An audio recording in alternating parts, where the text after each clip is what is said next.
Welcome back to 1 menit menjadi pengusaha. Nah, kita udah bahas nih tentang serba-serbi investor.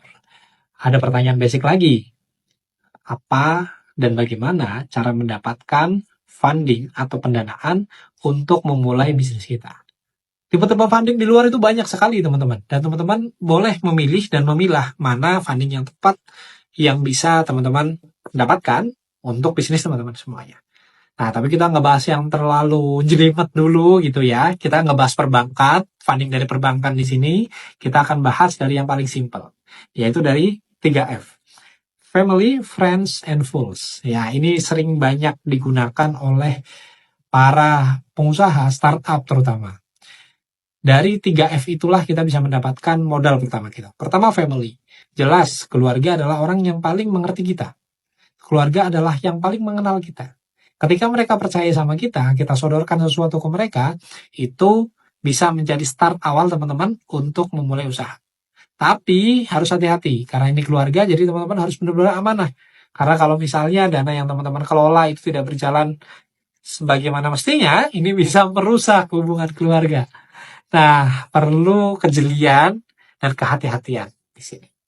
Lalu yang kedua, friends tentunya. Teman-teman yang sudah Anda kenal atau kamu kenal di circle teman-teman semuanya. Yang mereka tahu kompetensi, paham potensi, dan ngerti sehari-harinya kamu itu kayak gimana di lingkungan atau circle mereka.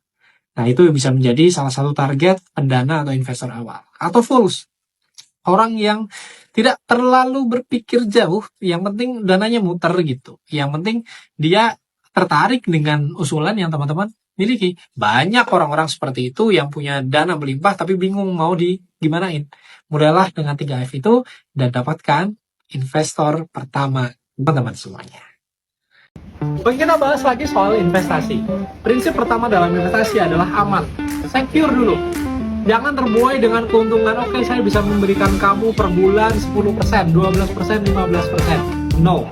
Tapi pastikan dulu keamanannya. Karena itu prinsip yang paling dasar dalam investasi. Saya dulu pernah memberikan proposal saya ketika saya mau membangun hotel. Saya mau ajak kerjasama, ada salah satu guru, ada salah satu coach di sana yang dia sudah sering membuat crowdfunding untuk bisnis F&B-nya. Tapi semuanya itu sewa. Tempatnya sewa, dan dia biasanya ada di lokasi-lokasi seperti di mall dan yang lainnya. Dia mengumpulkan ratusan orang, satu orang mungkin ada yang investasi 5 juta, 10 juta. Dan di situ dia memberikan keuntungan per bulan mungkin sekitar 5%. Sangat tinggi memang, karena memang semua asetnya sewa. Bisnis itu berjalan dengan baik. Itulah kenapa saya mengajukan proposal saya untuk kerjasama, tapi konsepnya beda. Propertinya kita beli, nggak sewa. Untuk apa? Untuk bangun hotel. Returnnya berapa? Hanya sekitar 1%. Dan di situ saya ditolak mentah. Tapi apa yang terjadi ketika pandemi? Gagal bisnisnya, banyak yang tutup, sepi, dan akhirnya investor menuntut uangnya balik.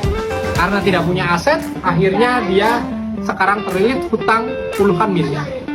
Jadi, buat teman-teman yang punya bisnis, ingin crowdfundingkan atau mensyirikahkan bisnisnya, atau teman-teman yang mau invest, pastikan aman dulu. Salah satu cara untuk memastikan itu aman, investasi itu melibatkan aset yang dimiliki oleh investor. Oke? Jadi ketika bisnisnya tidak berjalan, paling tidak ada asetnya, ada propertinya yang itu harganya terus naik sepanjang masa. Jadi ada pengamannya di sana. Aman dulu, baru profit. Itu rumus. Ada yang nanya ke saya, investasi apa sih yang gak mungkin gagal dan gak mungkin zonk, selalu untung? Pasti banyak teman-teman yang akan berpikir, gak ada, semua investasi itu selalu sepakat antara gain atau loss. Tapi ternyata saya harus mengkoreksi kata-kata saya kalau saya pernah ngomong seperti itu, bahwa ada satu investasi yang selalu untung dan pasti akan. Investasi apa itu? Itu adalah investasi leher ke atas alias investasi ilmu. Nah, jadi kalau teman-teman masih di bawah 25 tahun, masuk kriteria agensi, mau punya investasi emas misalnya, uangnya kurang, mau masuk ke saham, masih kurang ilmunya, nah ini pas banget teman-teman investasi ilmu. Ikut e-course, ikut short course, ikut workshop, beli e-book dan yang lainnya yang bisa menunjang ilmu teman-teman untuk finansial literasi. Jadi selamat berinvestasi dan investasi ilmu tidak akan pernah rugi.